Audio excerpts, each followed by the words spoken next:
Hello, my name is Vanna Legler. I'm a senior here at KU, majoring in philosophy and psychology with a minor in WGSS. And since September of 2023, I have partnered with Douglas County District Court's newly established self-help office to join in their mission of improving access to the courts and the justice system here in Douglas County.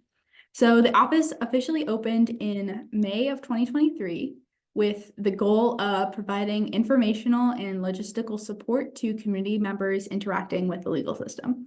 And it was started in response to an observed need for more robust informational services at the courthouse. And since September, I've contributed about 192 service hours to the office. Now, the issue being addressed is access to justice, and this is a major foundational piece of our legal system. As the Supreme Court has acknowledged in their decision in Griffith v. Illinois, there can be no equal justice where the kind of trial a man gets depends on the amount of money he has. And this is really getting at the point that if access to the justice system is dependent on things like your income or your education level, then we don't really have equal justice in this country because we don't have equal access. And prior to my volunteer work, I wasn't really aware of the degree of inaccessibility of legal information on even the most basic legal matters. As someone with the privilege of advanced reading and research skills from having access to higher education, I hadn't really thought about how difficult it would be for the average person to track down legal information. However, in my time volunteering with the center, it's become very clear to me how big of an issue legal access is. And the main demographic that seeks assistance from self-help organizations like ours are those who can't afford to hire an attorney for full legal advice. And Stanford Law has actually compiled national data on the prevalence of legal needs by analyzing legal queries from multiple different online sources. For example, the American Bar Association's Free Legal Answers Clinic most commonly received queries regarding family law, courts and lawyers, housing, and consumer financial questions. And in the age of the internet, people are increasingly turning to online sources to answer their legal queries, which is why at the center, we have both online and in-person resources for people to access. Now, specifically at the center, we provide legal support to help community members understand their legal situations. We assist with court filing procedures, and we also conduct referrals to Kansas Legal Services when people need more legal advice than what we can provide. We also provide targeted support for landlord-tenant issues on Friday mornings during the morning eviction dockets because of the fact that housing is such a prevalent issue here in Douglas County.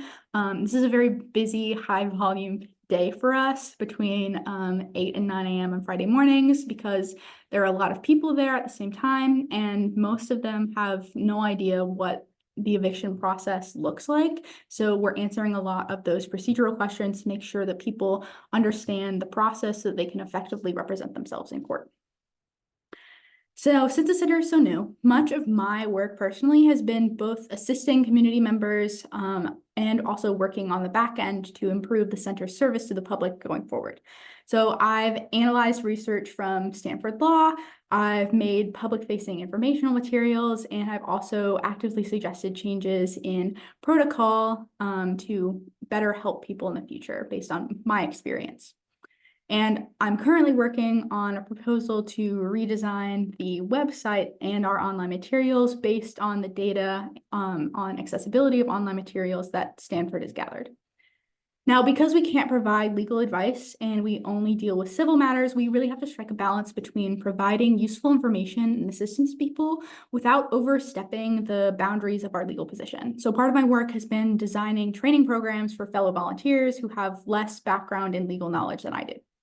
Now, since I've been at the center, we've assisted with 350 log cases. Usually these cases are more complex and require multiple meetings.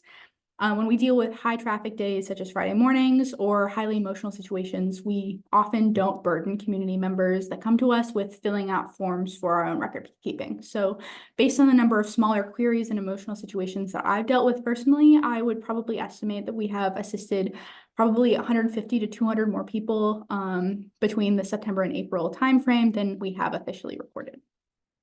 In terms of reflection, throughout my experience, I've really come to better understand the role of legal professionals in improving access to justice in our country. Societal barriers like education and income really prevent full access to the court system.